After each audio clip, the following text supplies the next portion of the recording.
Methods of depreciation. ഒരു വർഷത്തിനുള്ള depreciation amount നിശ്ചയിക്കുന്നത് അസറ്റിന്റെ ഡിപ്രീസിയബിൾ amount എത്രയാണ് എന്നതിലും അതിനെ എങ്ങനെ ഓരോ വർഷത്തിലേക്കും അലോക്കേറ്റ് ചെയ്യുക എന്നതിലും ഡിപ്പെൻഡ് ചെയ്തിട്ടാണ് ഇരിക്കുന്നത്. അക്കൗണ്ടിംഗ് സ്റ്റാൻഡേർഡ്സും ലോവും അനുസരിച്ച് ഇന്ത്യയിൽ പ്രധാനമായിട്ടും രണ്ട് രീതികളാണ് അംഗീകരിച്ചിരിക്കുന്നത്.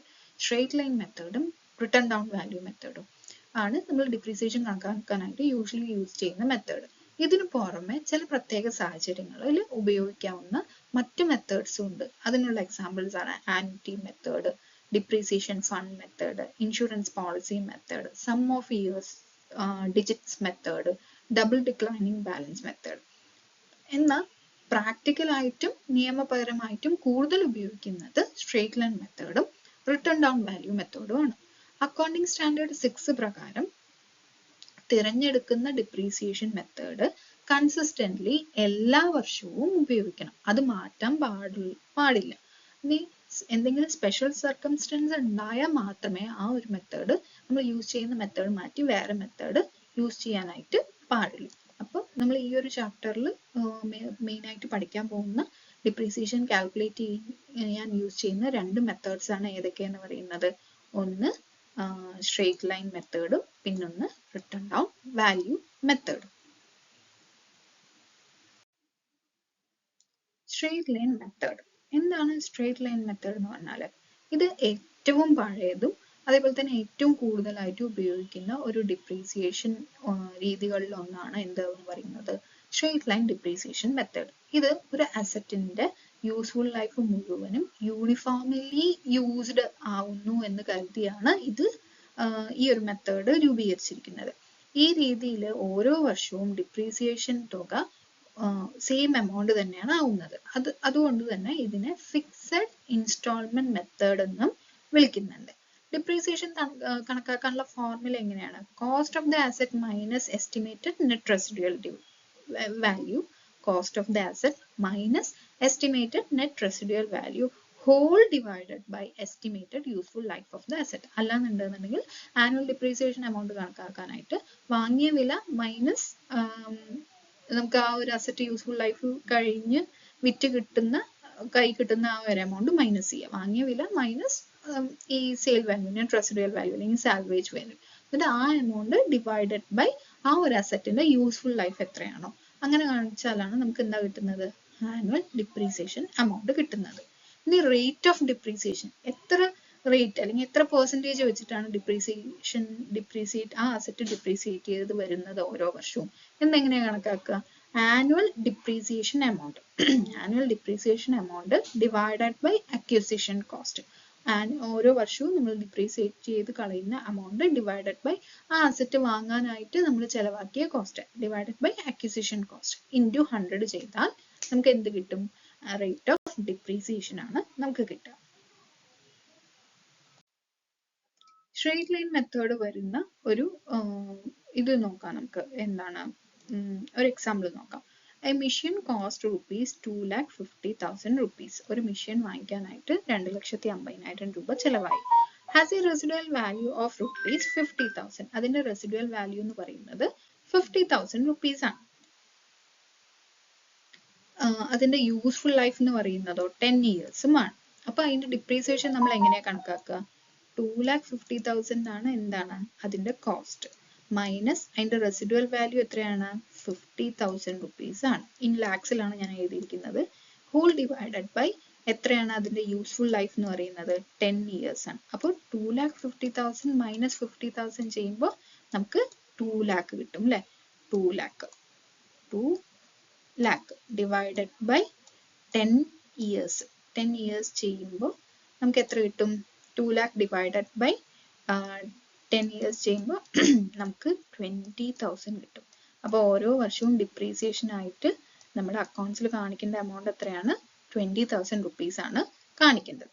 ഇനി നമുക്ക് ഡിപ്രീസിയേഷൻ റേറ്റ് എത്ര പെർസെൻറ്റേജ് വെച്ചിട്ടാണ് ഓരോ വർഷവും ആസറ്റിന്റെ വാല്യൂ നമ്മൾ കുറച്ച് പോകുന്നത്? ഡിപ്രീസിയേഷൻ റേറ്റ് നമ്മൾ എങ്ങനെയാണ് കണക്കാക്കുക? നമ്മുടെ ആനുവൽ ഡിപ്രീസിയേഷൻ വാല്യൂ ആണ് ഈ 2 lakh അല്ലേ? അപ്പൊ 20,000 ആനുവൽ ഡിപ്രീസിയേഷൻ വാല്യൂ ആയിട്ടുള്ള 20,000 ഡിവൈഡഡ് ബൈ ആ cost of the asset. Cost of the asset പറയുമ്പോൾ നമ്മൾ ഏതാണ് എടുക്കുക? നമ്മുടെ ആ ഒരു അസറ്റ് വാങ്ങിക്കാനായിട്ട് എടുത്ത കോസ്റ്റ്. അതാണ് എത്ര? 2,50,000 അല്ലേ? 2,50,000. 2,50,000. അപ്പോൾ 20,000 ആണ് നമ്മുടെ ആനുവൽ ഡിപ്രീസിയബിൾ എമൗണ്ട്. അത് ഡിവൈഡഡ് ബൈ ആ അസറ്റ് വാങ്ങിക്കാനായിട്ട് നമ്മൾ എത്ര രൂപ മൊത്തം ചെലവാക്കിയിട്ടുണ്ടായിരുന്നു? 2,50,000. ഇവിടെ റെസിഡ്യൂവൽ വാല്യൂ നമ്മൾ കുറയ്ക്കില്ല. എത്രയാണോ ഒറിജിനൽ കോസ്റ്റ് അത് തന്നെയാണ് എടുക്കുക. അപ്പോൾ 20,000 ഡിവൈഡഡ് ബൈ 2,50,000 ഇൻറ്റു 100 ചെയ്യുമ്പോൾ അതിൻ്റെ ഡിപ്രീസിയേഷൻ റേറ്റ് നമുക്ക് എത്ര കിട്ടും? 8% ആയിട്ടാണ് നമുക്ക് കിട്ടുക. Advantages of straight line method. Straight line method use ചെയ്യുന്നത് കൊണ്ടുള്ള അഡ്വാൻറ്റേജസ് എന്തൊക്കെയാണ്? സാധാരണമായിട്ടും എളുപ്പമായിട്ടും മനസ്സിലാക്കാൻ പറ്റുന്ന ഒരു രീതിയാണ് എന്ത്? സ്ട്രെയിറ്റ് ലൈൻ മെത്തേഡ് എന്ന് പറയുന്നത്. ഡിപ്രീസിയബിൾ കോസ്റ്റ് പൂർണ്ണമായിട്ടും അസറ്റിന്റെ യൂസ്ഫുൾ ലൈഫിൽ മുഴുവനും ഈക്വൽ ആയിട്ട് കുറഞ്ഞിട്ടാണ് പോകുന്നത്.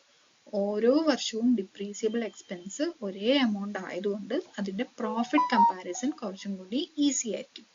ലീസ് ഹോൾഡ് ബിൽഡിംഗ് പോലുള്ള ഫിക്സഡ് യൂസ് അസറ്റുകൾക്ക് ഏറ്റവും അനുയോജ്യമായിട്ടുള്ള ഒരു മെത്തേഡാണ് എന്ത്? സ്ട്രെയിറ്റ് ലൈൻ മെത്തേഡ് എന്ന് പറയുന്നത്. അപ്പോൾ advantages of straight line method എന്താണ്? Simple to apply and understand. ഉപയോഗിക്കാനും മനസ്സിലാക്കാനും എളുപ്പമാണ് straight line method. Help in easy comparison of profit. എല്ലാ വർഷവും ഡിപ്രീസിയേഷൻ എമൗണ്ട് വന്നിട്ട് നമ്മൾ സെയിം എമൗണ്ട് തന്നെയാണ് ഡിഡക്ട് ചെയ്ത് പോകുന്നത്. അപ്പോൾ പ്രോഫിറ്റ് കമ്പാരിസൺ കുറച്ചും കൂടി ഈസി ആയിരിക്കും. ഇപ്പൊ ഡിഫറെന്റ് എമൗണ്ട്സ് ആണ് ഡിപ്രീസിയേഷൻ ആയിട്ട് ഓരോ വർഷവും നമ്മൾ ഡിഡക്ട് ചെയ്യണമെന്നുണ്ടെന്നുണ്ടെങ്കിൽ ഡിപ്രീസിയേഷൻ വന്നിട്ട് നോൺ ക്യാഷ് എക്സ്പെൻസ് ആണ് അല്ലേ? അപ്പോൾ നമുക്ക് പെട്ടെന്ന് ചിലപ്പോൾ ഒരു വർഷം കൂടുതൽ ഡിപ്രീസിയേഷൻ നമ്മൾ ക്ലെയിം ചെയ്തു, ഒരു വർഷം കുറവ് ഡിപ്രീസിയേഷൻ ക്ലെയിം ചെയ്തു എന്നുണ്ടെങ്കിൽ ആ ഒരു പ്രോഫിറ്റ് കമ്പാരിസൺ അത്രയ്ക്ക് എളുപ്പമായിരിക്കില്ല.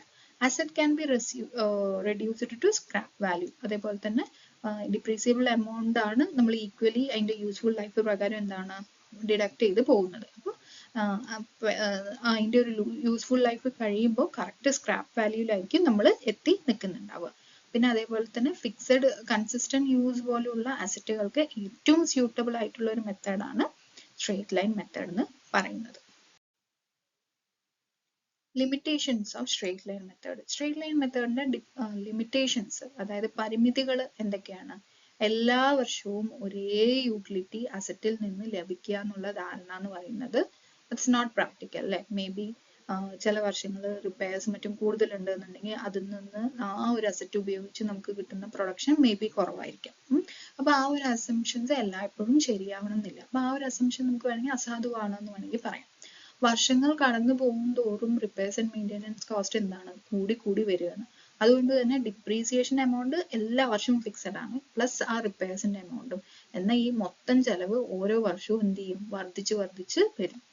അസറ്റിന്റെ പഴക്കം കൂടുമ്പോൾ ഡിപ്രീസിയേഷൻ ചാർജ് മാറാതിരിക്കുക, അതായത് ഒരു അസറ്റിന് പഴക്കം കൂടുന്തോറും അതിന്റെ ഡിപ്രീസിയേഷൻ വിയർ ആൻഡ് ടിയർ അല്ലെങ്കിൽ അതിന്റെ ഒരു ചാർജ് കൂടി വരേണ്ടതാണ് അല്ലെ? പക്ഷെ ഇവിടെ എന്താണ്? സ്ട്രെയിറ്റ് ലൈൻ മെത്തേഡ് പ്രകാരം ഫിക്സഡ് എമൗണ്ട് ആണ് ഡിപ്രീസിയേഷൻ പറഞ്ഞിട്ട് നമ്മൾ എല്ലാ വർഷവും ചാർജ് ചെയ്ത് പോകുന്നത്. അപ്പോൾ ഈ അസറ്റിന്റെ പഴക്കം കൂടുന്തോറും ഡിപ്രീസിയേഷൻ ചാർജ് മാറാതിരിക്കുക എന്നുള്ളത് ഒരു യാഥാർത്ഥ്യാവസ്ഥയായിട്ട് ആവില്ല. ഓക്കെ, അപ്പോൾ സ്ട്രെയിറ്റ് ലൈൻ മെത്തേഡ് നമുക്ക് കണക്കാക്കാൻ ഈസിയാണ്, അക്കൗണ്ട് ചെയ്യാൻ ഈസിയാണ്, പ്രോഫിറ്റ് കാൽക്കുലേറ്റ് ചെയ്യാനായിട്ട് കമ്പയർ ചെയ്യാനായിട്ട് ഈസിയാണ്, എല്ലാം ശരി തന്നെയാണ്. പക്ഷെ അതിനൊരു മറുവശം കൂടിയുണ്ട്. അതിന്റെ ഒരു അസംഷൻ എന്ന് പറയുന്നത് എന്താണ്? Equal utility each year. എല്ലാ വർഷവും ആ അസറ്റ് ഒരേ ഒരു ഇത് എന്താ പറയുക ഔട്ട്പുട്ട് തരും എന്നുള്ളത് നമുക്ക് പറയാനായിട്ട് പറ്റില്ല. Repairs and maintenance expense increase ചെയ്യാണ് എന്നുള്ളത് അവിടെ ഇഗ്നോർ ആയി പോകുന്നു. അതേപോലെ തന്നെ അസറ്റിന്റെ വാല്യൂ പെട്ടെന്ന് കുറഞ്ഞു പോകുന്ന ഒരു ടൈപ്പ് ഓഫ് അസറ്റ് ആണെന്നുണ്ടെങ്കിൽ ഈ ഒരു മെത്തേഡ് എന്താണ്? സ്യൂട്ടബിൾ ആയിരിക്കില്ല. Next, return down value method. എന്താണ് റിട്ടേൺ ഡൗൺ വാല്യൂ മെത്തേഡ്? ഈ ഒരു രീതിയിൽ ഡിപ്രീസിയേഷൻ കണക്കാക്കുന്നത് അസറ്റ്സിന്റെ ബുക്ക് വാല്യൂവിനെ ബേസ് ചെയ്തിട്ടായിരിക്കും ഇവിടെ ഡിപ്രീസിയേഷൻ കണക്കാക്കുന്നത്. ഇത് വർഷം തോറും ഡിപ്രീസിയേഷൻ എമൗണ്ട് കുറഞ്ഞു വരുന്നത് കൊണ്ട്, അതായത് ഈ ഒരു മെത്തേഡ് യൂസ് ചെയ്തിട്ടാണ് നമ്മൾ ഡിപ്രീസിയേഷൻ കണക്കാക്കുന്നതെന്നുണ്ടെങ്കിൽ ഓരോ വർഷം കഴിയും തോറും ഡിപ്രീസിയേഷന്റെ എമൗണ്ട് കുറഞ്ഞു വരും. അപ്പൊ ഇതിനെ എന്ത് പറയും? റെഡ്യൂസിങ് ബാലൻസ് മെത്തേഡ് എന്ന് നമ്മൾ പറയാറുണ്ട്. റിട്ടേൺ ഡൗൺ വാല്യൂ മെത്തേഡിനെ നമ്മൾ റെഡ്യൂസിങ് ബാലൻസ് മെത്തേഡ് എന്നും പറയാറുണ്ട്. നമ്മൾ സ്ട്രേറ്റ് ലൈൻ മെത്തേഡിന് വേറൊരു പേര് പറഞ്ഞിട്ടുണ്ടായിരുന്നു. എന്തായിരുന്നു പറഞ്ഞിട്ടുണ്ടായിരുന്നത്? സ്ട്രേറ്റ് ലൈൻ മെത്തേഡിന് ഫിക്സഡ് ഇൻസ്റ്റാൾമെന്റ് മെത്തേഡ് എന്ന് പറഞ്ഞിട്ടുണ്ടായിരുന്നു. അപ്പൊ അതേപോലെ റിട്ടേൺ ഓൺ വാല്യൂ മെത്തേഡിന്റെ മറ്റൊരു പേരാണ് എന്ത്? റെഡ്യൂസിങ് ബാലൻസ് മെത്തേഡ് എന്ന് പറയുന്നത്. ഓരോ വർഷവും ഒരു നിശ്ചിത ശതമാനം, അതായത് ഒരു ഫിക്സഡ് റേറ്റ് അസറ്റിന്റെ ഓപ്പണിംഗ് ബാലൻസിൽ നിന്നും നമ്മൾ എന്ത് ചെയ്യുന്നു? ഡിപ്രീസിയേഷൻ ആയിട്ട് കണക്കാക്കുന്നു. അപ്പൊ അതുകൊണ്ട് തന്നെ ഓരോ വർഷവും ഡിപ്രീസിയേഷന്റെ തുക കുറഞ്ഞു വരും. ഇപ്പോൾ ഒരു എക്സാമ്പിൾ പറയുകയാണെന്നുണ്ടെങ്കിൽ നമ്മളൊരു 100 റുപ്പീസിന്റെ ഒരു അസറ്റ് ആണ് വാങ്ങിച്ചത്. അതിന് 10% ആണ് നമ്മൾ ഡിപ്രീസിയേഷൻ കണക്കാക്കുന്നത്. അപ്പൊ ആദ്യത്തെ വർഷം അതിന്റെ 100 റുപ്പീസ് ആയിരുന്നു. അതിന്റെ 10% പറയുമ്പോൾ 10 രൂപയായിട്ട് നമ്മൾ ഡിപ്രീസിയേഷൻ ആയിട്ട് ചാർജ് ചെയ്തു. ആദ്യത്തെ വർഷം 10 രൂപയായിട്ട് ചാർജ് ചെയ്തു. അപ്പൊ അതിന്റെ വാല്യൂ എത്രയായി? റിട്ടേൺ ഓൺ വാല്യൂ എത്രയായി? അസറ്റിന്റെ 90 റുപ്പീസ് ആയി അല്ലേ? 100 റുപ്പീസ് ആയിരുന്നു. ആദ്യത്തെ വർഷം 10 രൂപ ഡിപ്രീസിയേഷൻ പറഞ്ഞ് നമ്മൾ ചാർജ് ചെയ്തു. അങ്ങനെ അസറ്റിന്റെ റിട്ടേൺ ഓൺ വാല്യൂ പറയുന്നത് 90 റുപ്പീസ് ആയി. അപ്പൊ നെക്സ്റ്റ് ഇയർ ഈ 90 റുപ്പീസിന്റെ 10% ആയിരിക്കും നമ്മൾ ഡിപ്രീസിയേഷൻ ആയിട്ട് കണക്കാക്കുക. അപ്പൊ 90 റുപ്പീസിന്റെ 10% പറയുമ്പോൾ 9 റുപ്പീസ് ആണ് ഡിപ്രീസിയേഷൻ. അപ്പൊ ഓരോ വർഷവും ഡിപ്രീസിയേഷന്റെ എമൗണ്ട് കുറഞ്ഞു വരും. നമ്മൾ ഫിക്സഡ് റേറ്റ് ആയിട്ടുള്ള ഒരു റേറ്റ് ആണ് റിട്ടേൺ ഓൺ വാല്യൂന്ന് ഡിപ്രീസിയേഷൻ ആയിട്ട് കണക്കാക്കുന്നത്. അപ്പോൾ ഡിപ്രീസിയേഷന്റെ എമൗണ്ട് ഓരോ വർഷം കഴിയും തോറും കുറഞ്ഞു വരും. അപ്പോൾ ഇതിന്റെ ഒരു ഫോർമുല എങ്ങനെയാണെന്ന് ഓർത്തു വെക്കണം. റേറ്റ്, ഡിപ്രീസിയേഷൻ റേറ്റ് എത്രയാണോ അത് into book value at the beginning of the year. ആ ഒരു അസറ്റിന്റെ opening balance into rate of depreciation എത്രയാണോ തന്നിരിക്കുന്നത് അത്. അങ്ങനെയാണ് നമ്മൾ റിട്ടേൺ ഡൗൺ വാല്യൂ മെത്തേഡ് പ്രകാരം ഡിപ്രീസിയേഷൻ കണക്കാക്കുന്നത്. നമുക്കൊരു എക്സാമ്പിൾ നോക്കാം. റിട്ടേൺ ഡൗൺ വാല്യൂ മെത്തേഡ് പ്രകാരം അസറ്റിന്റെ കോസ്റ്റ് 2 lakh റുപ്പീസ് ആണ്. അതിന്റെ ഡിപ്രീസിയേഷൻ റേറ്റ് എന്ന് പറയുന്നത് 10% പെർ ആനം ആണ്. അപ്പോൾ ആദ്യത്തെ വർഷം നമുക്ക് എങ്ങനെയാണ് ഡിപ്രീസിയേഷൻ കണക്കാക്കേണ്ടത്? ആ അസറ്റിന്റെ കോസ്റ്റ് എത്രയാണ്? 2 lakh റുപ്പീസ് ആണ് അസറ്റിന്റെ കോസ്റ്റ് വരുന്നത് അല്ലേ? അപ്പൊ 2 lakh rupees into depreciation rate എത്രയാണ് തന്നിരിക്കുന്നത്? 10% ആണ് തന്നിരിക്കുന്നത്. 10% തരുമ്പോൾ ഡിപ്രീസിയേഷൻ എത്ര രൂപയാവും? ആദ്യത്തെ വർഷം 20,000 റുപ്പീസ് ആവും ഡിപ്രീസിയേഷൻ എമൗണ്ട് എത്രയാണ്? 20,000 ആവും. അങ്ങനെ അസറ്റിന്റെ വാല്യൂ എത്രയാവും? 2 lakh 20,000 ആവുമ്പോൾ അസറ്റിന്റെ വാല്യൂ എന്ന് പറയുന്നത് 1,80,000 റുപ്പീസ് ആവും. ഓക്കെ, ആദ്യത്തെ വർഷം 20,000 ഡിപ്രീസിയേഷൻ കൊടുത്തു. അതിന്റെ റിട്ടേൺ ഡൗൺ വാല്യൂ ആ വർഷം അവസാനം എത്രയായി? 1,80,000 ആയി. ഇനി നെക്സ്റ്റ് ഇയർ നമ്മൾ ഡിപ്രീസിയേഷൻ എങ്ങനെ കണക്കാക്കുക? കഴിഞ്ഞ വർഷത്തെ ക്ലോസിംഗ് ബാലൻസ് ആയിരിക്കും ഇപ്രാവശ്യത്തെ ഓപ്പണിംഗ് ബാലൻസ്. അപ്പൊ ഇപ്രാവശ്യത്തെ ഓപ്പണിംഗ് ബാലൻസ് എത്രയാണ്? അസറ്റിന്റെ 1,80,000 റുപ്പീസ് ആണ്. അപ്പൊ അത് ഇൻറ്റു 10%. റേറ്റ് ഓഫ് ഡിപ്രീസിയേഷനിൽ അവിടെ മാറ്റമൊന്നും വരില്ല. അപ്പൊ 1,80,000 10% പറയുമ്പോൾ 18,000 വരും അല്ലേ? 18,000 ആണ് ഡിപ്രീസിയേഷൻ വാല്യൂ ആയിട്ട് വന്നത്. അസറ്റിന്റെ വാല്യൂ എത്രയായി? 1,80,000 ആയിരുന്നു എന്ത് ഓപ്പണിംഗ് ബാലൻസ്. അതിൽ 18,000 ആയിട്ട് ഡിപ്രീസിയേഷൻ കുറഞ്ഞു. അങ്ങനെ അസറ്റിന്റെ വാല്യൂ എത്രയായി? ആ വർഷം അവസാനം ആവുമ്പോൾ 16,200 ആയി. 1,62,000 ആയി. അപ്പോൾ നെക്സ്റ്റ് ഇയർ എങ്ങനെ കണക്കാക്കും? 1,62,000 ഇൻറ്റു 10%. അപ്പൊ ആവശ്യത്തെ ഡിപ്രീസിയേഷൻ എമൗണ്ട് എത്രയായി? 16,200 റുപ്പീസ് ആയി. അപ്പോൾ അത് കഴിഞ്ഞപ്പോൾ അതിന്റെ അസറ്റിന്റെ വാല്യൂ എത്രയായി? 1,62,000 ആയിരുന്നു. അതിന് 10% ആയിട്ടുള്ള ഡിപ്രീസിയേഷൻ കുറച്ചു വെച്ചാൽ ബാക്കി 1,45,800. ഓക്കെ, 1,62,000 ആയിരുന്നു. അതിന്റെ ഡിപ്രീസിയേഷൻ എമൗണ്ട് ആയിട്ടുള്ള 10% കുറച്ചപ്പോൾ ബാക്കി 1,45,800. നെക്സ്റ്റ് ഇയർ കണക്കാക്കുമ്പോൾ ഈ ഒരു എമൗണ്ടിന്റെ 10% ആയിട്ടാണ് നമ്മൾ ഡിപ്രീസിയേഷൻ കണക്കാക്കുക.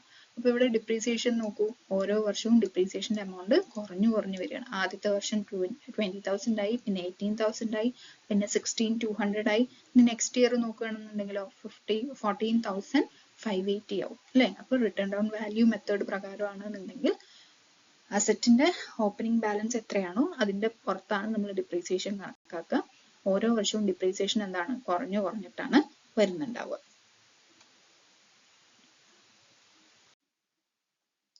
Comparison of straight line method and written down value method. Written down value methodും straight line value methodും തമ്മിലുള്ള വ്യത്യാസങ്ങൾ എന്തൊക്കെയാണെന്ന് പറയുന്നത്. ഡിപ്രീസിയേഷൻ കണക്കാക്കുന്നതിന്റെ ബേസ് എന്ന് പറയുന്നത് സ്ട്രേറ്റ് ലൈൻ മെത്തേഡ് ആണെന്നുണ്ടെങ്കിൽ ഒറിജിനൽ കോസ്റ്റിനെ ബേസ് ചെയ്തിട്ടായിരിക്കും. റിട്ടേൺ ഡൗൺ വാല്യൂ മെത്തേഡ് ആണെന്നുണ്ടെങ്കിൽ ബുക്ക് വാല്യൂവിനെ ബേസ് ചെയ്തിട്ടായിരിക്കും. ബുക്ക് വാല്യൂ എന്ന് പറയുന്നത് original cost minus depreciation till date. ഇനി ആനുവൽ ഡിപ്രീസിയേഷന്റെ എമൗണ്ട് എന്ന് പറയുന്നത് സ്ട്രേറ്റ് ലൈൻ മെത്തേഡ് പ്രകാരമാണെന്നുണ്ടെങ്കിൽ ഓരോ വർഷവും ഈക്വൽ എമൗണ്ട് ആയിരിക്കും അല്ലെ. റിട്ടേൺ ഡൗൺ വാല്യൂ മെത്തേഡ് ആണെന്നുണ്ടെന്നുണ്ടെങ്കിൽ വർഷം തോറും കുറഞ്ഞിട്ടാണ് വരുന്നത്. ഡിപ്രീസിയേഷൻ പ്ലസ് റിപ്പയർസിന്റെ മൊത്തം ഭാരം എന്ന് വേണമെങ്കിൽ പറയാം. സ്ട്രേറ്റ് ലൈൻ മെത്തേഡ് പ്രകാരമാണെന്നുണ്ടെങ്കിൽ വർഷം തോറും ഈ ഡിപ്രീസിയേഷൻ പ്ലസ് റിപ്പയറിന്റെ എമൗണ്ട് കൂടി വരും. പക്ഷെ റിട്ടേൺ ഡൗൺ വാല്യൂ മെത്തേഡ് പ്രകാരമാണെന്നുണ്ടെങ്കിൽ ഏകദേശം ഒരുപോലെ ആയിരിക്കും. ഏകദേശം എല്ലാ വർഷവും ഏകദേശം ഒരേപോലെ ആയിരിക്കും ഡിപ്രീസിയേഷൻ പ്ലസ് റിപ്പയർസിന്റെ എമൗണ്ട്. കാരണം ആദ്യത്തെ വർഷങ്ങളിലൊക്കെ റിപ്പയർസിന്റെ വാല്യൂ കുറവായിരിക്കും. ആ സമയത്ത് എന്താണ് ഡിപ്രീസിയേഷന്റെ എമൗണ്ട് കൂടുതലായിരുന്നു. പിന്നെയുള്ള വർഷങ്ങളിൽ റിപ്പയർസിന്റെ ചെലവ് കൂടുതലായിരിക്കും അല്ലെ. ആദ്യം ഒരു പുതിയ മെഷീൻ വാങ്ങിക്കുമ്പോൾ അതിന് അത്രയൊന്നും റിപ്പയർസ് വരില്ല. അത് പഴക്കം ചെല്ലും തോറുമാണ് ഇതിന് റിപ്പയർസ് കൂടുതലായിട്ട് വരിക. അപ്പൊ റിപ്പയർസിന്റെ എമൗണ്ട് അവിടെ കൂടുമ്പോൾ ഡിപ്രീസിയേഷന്റെ എമൗണ്ട് അവിടെ കുറഞ്ഞു വരുന്നുണ്ട്. അപ്പൊ റിട്ടേൺ ഡൗൺ വാല്യൂ മെത്തേഡ് പ്രകാരമാണെന്നുണ്ടെങ്കിൽ ഡിപ്രീസിയേഷൻ പ്ലസ് റിപ്പയർസ് എന്നുള്ളത് ഏകദേശം ഒരേപോലെ ആയിരിക്കും വരുന്നുണ്ടാവുക. ഇൻകം ടാക്സിൽ സ്ട്രേറ്റ് ലൈൻ വാല്യൂ മെത്തേഡ് ആണെന്നുണ്ടെങ്കിലും റിട്ടേൺ ഡൗൺ വാല്യൂ മെത്തേഡ് ആണെന്നുണ്ടെങ്കിലും അംഗീകരിച്ചിട്ടുണ്ടോ എന്നാണ് ചോദിക്കുന്നത്. സ്ട്രേറ്റ് ലൈൻ മെത്തേഡ് ഇൻകം ടാക്സിന്റെ പ്രകാരം അംഗീകരിച്ചിട്ടില്ല. പക്ഷെ റിട്ടേൺ ഡൗൺ വാല്യൂ മെത്തേഡ് ആണെന്നുണ്ടെങ്കിൽ അംഗീകരിച്ചിട്ടുണ്ട്. അനുയോജ്യമായിട്ടുള്ള സ്ട്രേറ്റ് ലൈൻ മെത്തേഡിന് അനുയോജ്യമായിട്ടുള്ള അസറ്റ്സ് എന്ന് പറയുന്നത് ബിൽഡിങ്, പേറ്റന്റ്സ്, ട്രേഡ് മാർക്ക് ഇതൊക്കെയാണ്. റിട്ടേൺ ഡൗൺ വാല്യൂ മെത്തേഡിന് അനുയോജ്യമായിട്ടുള്ള അസറ്റ്സ് എന്ന് പറയുന്നത് മെഷീനറി, വെഹിക്കിൾസ് മുതലായ ടെക്നോളജിയിൽ ആശ്രിതമായിട്ടുള്ള അസറ്റ്സ് ആണ് കൂടുതൽ ഇതിനെ കൂടുതലായിട്ടും യൂസ് ചെയ്യാൻ return down value method use ചെയ്യാൻ പറ്റുന്നത്. നമ്മൾ ഇതിലൊന്ന് വിട്ടുപോയത് എന്താണെന്ന് വെച്ചാൽ റിട്ടേൺ ഡൗൺ വാല്യൂ മെത്തേഡിന്റെ ഗുണങ്ങളെ കുറിച്ചിട്ടാണ്. അസറ്റിൽ നിന്നുള്ള ബെനിഫിറ്റ് വർഷങ്ങൾ കടന്നു പോകും തോറും കുറയുന്നു എന്ന റിയലിസ്റ്റിക് അസംഷനെ അടിസ്ഥാനമാക്കിയിട്ടാണ് റിട്ടേൺ ഡൗൺ വാല്യൂ മെത്തേഡ് നമ്മൾ ചെയ്തു പോകുന്നത്. റിട്ടേൺ ഡൗൺ വാല്യൂ മെത്തേഡ് പ്രകാരം ഈ ഡിപ്രീസിയേഷൻ പ്ലസ് റിപ്പയർസിന്റെ ചെലവുകളുടെ മൊത്തം എന്താ പറയാ വെയിറ്റും വർഷം തോറും ഓൾമോസ്റ്റ് ഈക്വൽ ആയിരിക്കും. പക്ഷെ സ്ട്രേറ്റ് ലൈൻ മെത്തേഡ് പ്രകാരമാണെന്നുണ്ടെങ്കിൽ ഡിപ്രീസിയേഷൻ പ്ലസ് റിപ്പയർസിന്റെ എമൗണ്ട് വർഷം കഴിയും തോറും എമൗണ്ട് കൂടിയിട്ടായിരിക്കും വരിക. ഇൻകം ടാക്സ് ആക്ട് പ്രകാരം അംഗീകരിച്ചിട്ടുള്ള ഒരു രീതിയാണ് റിട്ടേൺ ഡൗൺ വാല്യൂ മെത്തേഡ്. ആദ്യം തന്നെ വാല്യൂവിന് വലിയൊരു ഭാരം കുറയ്ക്കപ്പെടുന്നത് കൊണ്ട് ഒബ്സോളസൻസ് ലോസ് കുറവായിരിക്കും റിട്ടേൺ ഡൗൺ വാല്യൂ മെത്തേഡ് പ്രകാരം. മിഷനറി, വെഹിക്കിൾസ് തുടങ്ങിയ ഈ കൂടുതൽ കാലത്തേക്ക് ദീർഘകാല അസറ്റുകൾക്കായിരിക്കും ഏറ്റവും അനുയോജ്യമായിട്ടുള്ളത് റിട്ടേൺ ഡൗൺ വാല്യൂ മെത്തേഡാണ്. ഇനി നമ്മൾ റിട്ടേൺ ഡൗൺ വാല്യൂ മെത്തേഡിന്റെ ലിമിറ്റേഷൻസ് എന്ന് പറയുകയാണെന്നുണ്ടെങ്കിൽ അസറ്റ്സിന്റെ വാല്യൂ പൂർണ്ണമായിട്ടും 0 ആയിട്ട് കുറയ്ക്കാനായിട്ട് നമുക്ക് സാധിക്കില്ല. ശരിയായ ഡിപ്രീസിയേഷൻ റേറ്റ് കണ്ടെത്തുക എന്നുള്ളതും അവിടെ ഒരു ബുദ്ധിമുട്ടുള്ള കാര്യമാണ്. അപ്പൊ മെയിൻ ആയിട്ട് ഇതിന്റെ ലിമിറ്റേഷൻ റിട്ടേൺ ഡൗൺ വാല്യൂ മെത്തേഡിന്റെ ലിമിറ്റേഷൻ പറയുന്നത് ഈ രണ്ടെണ്ണമാണ്. അപ്പോൾ നമ്മൾ എന്തൊക്കെയാ പഠിച്ചത്? സ്ട്രേറ്റ് ലൈൻ മെത്തേഡ് എന്താണ് പഠിച്ചു, അതിന്റെ അഡ്വാൻറ്റേജസും ഡിസഡ്വാൻറ്റേജസും പഠിച്ചു. നമ്മളൊരു പ്രോബ്ലം ചെയ്ത് നോക്കി എങ്ങനെയാ ചെയ്യേണ്ടതെന്നുള്ളത്. പിന്നെ റിട്ടേൺ ഡൗൺ വാല്യൂ മെത്തേഡ് എന്താണെന്ന് പഠിച്ചു. അതിന്റെ അഡ്വാൻറ്റേജസും ഡിസഡ്വാൻറ്റേജസും നമ്മളിപ്പോൾ പറഞ്ഞു. അത് വെച്ചിട്ടൊരു എക്സാമ്പിൾ നമ്മൾ ചെയ്ത് നോക്കി. പിന്നെ ഈ സ്ട്രേറ്റ് ലൈൻ മെത്തേഡും റിട്ടേൺ ഡൗൺ വാല്യൂ മെത്തേഡും തമ്മിലുള്ള ഡിഫറൻസ് അല്ലെങ്കിൽ കമ്പാരിസൺ ആണ് ഇപ്പൊ നമ്മൾ നോക്കിയത്. ഇത്ര വരെയുള്ളത് മനസ്സിലായിട്ടുണ്ടാവും എന്ന് വിചാരിക്കുന്നു. ഇനി നമുക്ക് നെക്സ്റ്റ് ടോപ്പിക്കിലോട്ട് പോകാം. റെക്കോർഡിംഗ് ഓഫ് ഡിപ്രീസിയേഷൻ അല്ലെങ്കിൽ മെത്തേഡ്സ് ഫോർ റെക്കോർഡിംഗ് ഡിപ്രീസിയേഷൻ. എങ്ങനെയാണ് നമ്മൾ ഡിപ്രീസിയേഷൻ ബുക്സ് ഓഫ് അക്കൗണ്ട്സിൽ റെക്കോർഡ് ചെയ്യുന്നത്? ഒരു സ്ഥാപനത്തിന്റെ അല്ലെങ്കിൽ ഒരു ഓർഗനൈസേഷന്റെ ബുക്സ് ഓഫ് അക്കൗണ്ട്സിൽ ഡിപ്രീസിയേഷൻ രേഖപ്പെടുത്താനായിട്ട് രണ്ട് രീതിയിൽ നമുക്ക് രേഖപ്പെടുത്താനായിട്ട് സാധിക്കും, റെക്കോർഡ് ചെയ്യാനായിട്ട് സാധിക്കും. ഒന്ന്, ചാർജിങ് ഡിപ്രീസിയേഷൻ ടു അസറ്റ്, നേരിട്ട് ഡിപ്രീസിയേഷൻ അസറ്റ് അക്കൗണ്ടിലേക്ക് ചാർജ് ചെയ്യുന്നത് പോലെ. അല്ലാന്നുണ്ടെന്നുണ്ടെങ്കിൽ ക്രിയേറ്റിംഗ് പ്രൊവിഷൻ ഫോർ ഡിപ്രീസിയേഷൻ, അതായത് അക്യുമുലേറ്റഡ് ഡിപ്രീസിയേഷൻ അക്കൗണ്ട് പറഞ്ഞിട്ട് ഒരു അക്കൗണ്ട് ക്രിയേറ്റ് ചെയ്തിട്ട് നമുക്ക് ഡിപ്രീസിയേഷൻ റെക്കോർഡ് ചെയ്യാനായിട്ട് സാധിക്കും. ആദ്യത്തത് charging depreciation to asset account. ഈ രീതിയിൽ ഡിപ്രീസിയേഷൻ നേരിട്ട് അസറ്റ് അക്കൗണ്ടിൽ നിന്ന്, ഡിപ്രീസിയേഷൻ എമൗണ്ട് നേരിട്ട് അസറ്റ് അക്കൗണ്ടിൽ നിന്ന് നമ്മൾ കുറയ്ക്കുകയാണ് ചെയ്യുന്നത്. അതായത് ഡിപ്രീസിയേഷന്റെ തുക അസറ്റ് അക്കൗണ്ടിൽ ക്രെഡിറ്റ് ചെയ്ത് അത് പ്രോഫിറ്റ് ആൻഡ് ലോസ് അക്കൗണ്ടിൽ ഡെബിറ്റ് ചെയ്യുന്നു. ഒരു ഉദാഹരണം പറയുകയാണെങ്കിൽ അസറ്റ് വാങ്ങിക്കുമ്പോൾ നമുക്ക് എങ്ങനെ എൻട്രി വരിക? Asset account debtor to bank അല്ലെങ്കിൽ vendors account. Asset account debtor to bank പറയുമ്പോൾ നമ്മൾ പൈസ നേരിട്ട് പേയ്മെന്റ് കൊടുത്ത് വാങ്ങിക്കുന്നത്. ഇനി ക്രെഡിറ്റിലാണ് വാങ്ങിച്ചിരിക്കുന്നത്, പിന്നീട് സെറ്റിൽ ചെയ്യാനുള്ള രീതിക്കാണെന്നുണ്ടെങ്കിൽ asset account debtor to vendor account, whatever. അത് കഴിഞ്ഞിട്ട് ഇയർ എൻഡിൽ ഓരോ വർഷവും ഡിപ്രീസിയേഷൻ നമ്മൾ എങ്ങനെ റെക്കോർഡ് ചെയ്യും? ഡിപ്രീസിയേഷൻ അക്കൗണ്ട് ഡെറ്റർ എത്രയാണോ ഡിപ്രീസിയേഷൻ നമ്മൾ കാൽക്കുലേറ്റ് ചെയ്ത ആ amount depreciation account debtor to asset account, ഡിപ്രീസിയേഷനെ ഡെബിറ്റ് ചെയ്തു, അസറ്റിനെ ക്രെഡിറ്റ് ചെയ്തു. ഇനി ഡിപ്രീസിയേഷൻ പ്രോഫിറ്റ് ആൻഡ് ലോസ് അക്കൗണ്ടിലേക്ക് ചാർജ് ചെയ്യുമ്പോൾ എങ്ങനെ എൻട്രി വരിക? Profit and loss account debtor ഡിപ്രീസിയേഷന്റെ amount to depreciation account. Balance ഷീറ്റിൽ ഈ രീതിയിലാണ് നമ്മൾ റെക്കോർഡ് ചെയ്യണമെന്നുണ്ടെന്നുണ്ടെങ്കിൽ ബാലൻസ് ഷീറ്റിലെ അസറ്റിന്റെ വാല്യൂ നെറ്റ് ബുക്ക് വാല്യൂ ആയിട്ടായിരിക്കും കാണിക്കുന്നുണ്ടാവുക. അതായത് cost minus depreciation till date ആയിരിക്കും അസറ്റ് സൈഡിൽ അസറ്റിന്റെ വാല്യൂ പ്രത്യക്ഷപ്പെടുന്നുണ്ടാവുക. ഒറിജിനൽ കോസ്റ്റ് ആയിട്ടായിരിക്കില്ല നമുക്ക് ബാലൻസ് ഷീറ്റിൽ കാണാനായിട്ട് സാധിക്കുക. ഈ ഒരു രീതിയാണ് ഫോളോ ചെയ്യണമെന്നുണ്ടെങ്കിൽ ഡിപ്രീസിയേഷൻ കഴിഞ്ഞിട്ടുള്ള ബാക്കിയുള്ള വാല്യൂ ആയിരിക്കും നമുക്ക് ബാലൻസ് ഷീറ്റിൽ അസറ്റിന്റെ വാല്യൂ ആയിട്ട് കാണാനായിട്ട് സാധിക്കുന്നുണ്ടാവുക. അപ്പോൾ ഡിപ്രീസിയേഷൻ റെക്കോർഡ് ചെയ്യാനായിട്ട് രണ്ട് മെത്തേഡ്സ് ഉണ്ട്. ഒന്ന് charging depreciation directly to asset account, രണ്ട് ക്രിയേറ്റിംഗ് പ്രൊവിഷൻ, അതായത് അക്യുമുലേറ്റഡ് ഡിപ്രീസിയേഷൻ അക്കൗണ്ട് പറഞ്ഞിട്ട് ഒരു അക്കൗണ്ട് ക്രിയേറ്റ് ചെയ്തിട്ട്. അപ്പോൾ charging depreciation directly to asset account എങ്ങനെയാണ് ചെയ്യാന്നുള്ളതാണ് നമ്മളിപ്പോൾ പറഞ്ഞത്.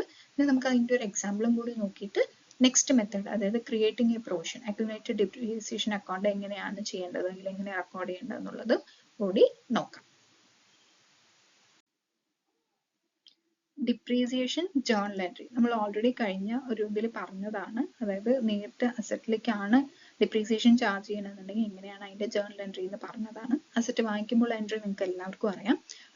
Asset account debtor to bank or vendors account. Depreciation charge ചെയ്യുമ്പോൾ നമ്മൾ പറഞ്ഞു ഡിപ്രീസിയേഷൻ എമൗണ്ട് എത്രയാണോ കാൽക്കുലേറ്റ് ചെയ്ത് ആ എമൗണ്ട് ഡിപ്രീസിയേഷൻ അക്കൗണ്ടിൽ ഡെബിറ്റ് ചെയ്യുന്നു, ക്രെഡിറ്റ് നേരിട്ട് അസറ്റ് അക്കൗണ്ടിലേക്ക്.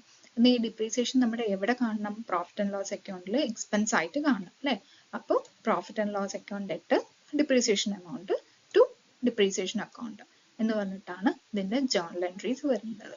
ഇപ്പൊ സപ്പോസ് 1 lakh വാല്യൂ ഉള്ള ഒരു അസറ്റ് നമ്മൾ വാങ്ങിക്കുന്നു, അതിന് എല്ലാ വർഷവും നമ്മൾ 10,000 വെച്ചിട്ടാണ്, അല്ലെങ്കിൽ ആ ഒരു വർഷത്തെ ഡിപ്രീസിയേഷൻ എമൗണ്ട് പറയുന്നത് 10,000 ആണെന്നുണ്ടെങ്കിൽ അസറ്റ് വാങ്ങിക്കുമ്പോൾ എങ്ങനെ എൻട്രി വരിക? Asset account debt 1 lakh to bank account 1 lakh, നമ്മൾ ക്യാഷ് കൊടുത്തിട്ടാണ് വാങ്ങിച്ചെന്നുള്ള രീതിക്ക്.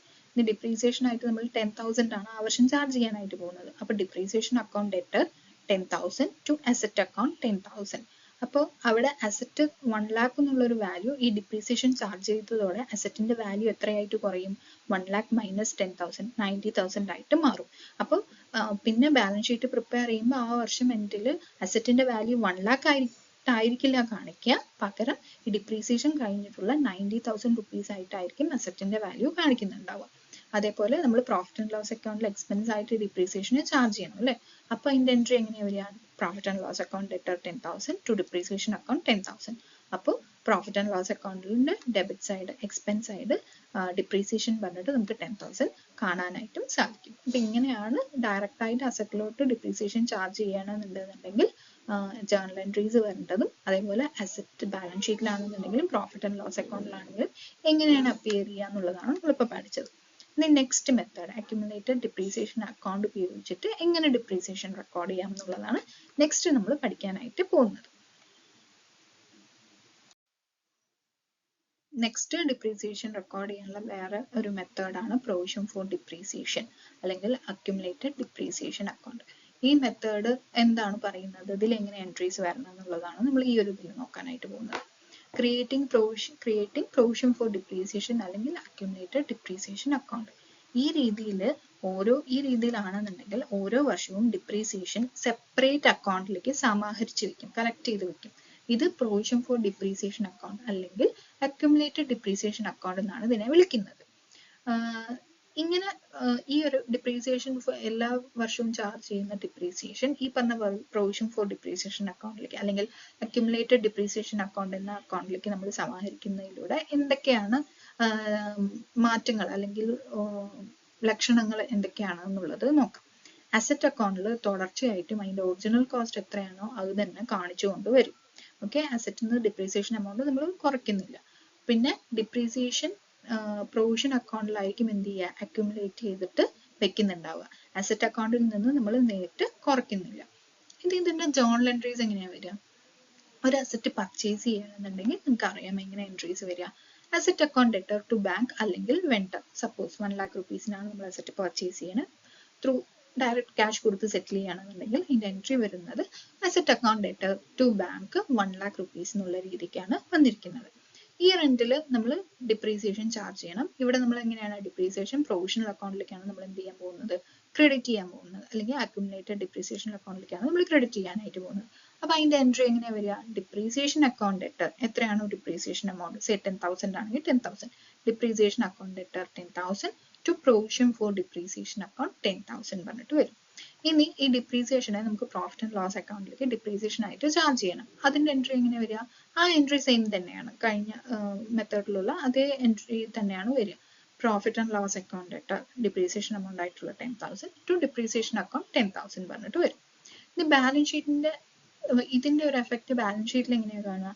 അസറ്റ് അക്കൗണ്ടിൽ അസറ്റ് സൈഡിൽ ഒറിജിനൽ കോസ്റ്റിൽ തന്നെയായിരിക്കും കാണിക്കുക. അസറ്റ് സൈഡിൽ അസറ്റ് അക്കൗണ്ട് ഒറിജിനൽ കോസ്റ്റ് എത്രയാണോ അതിൽ തന്നെയാണ് കാണിക്കുക.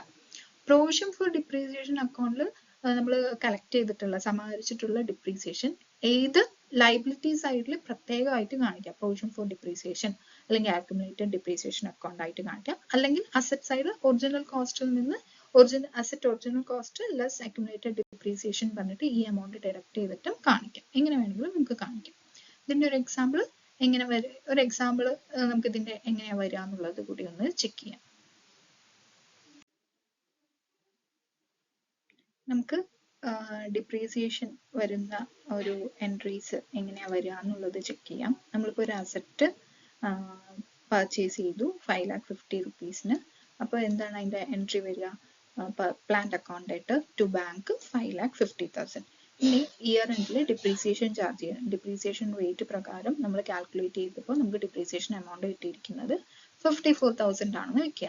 അപ്പൊ എങ്ങനെയാ വരിക? Depreciation account debtor to plant account 54,000.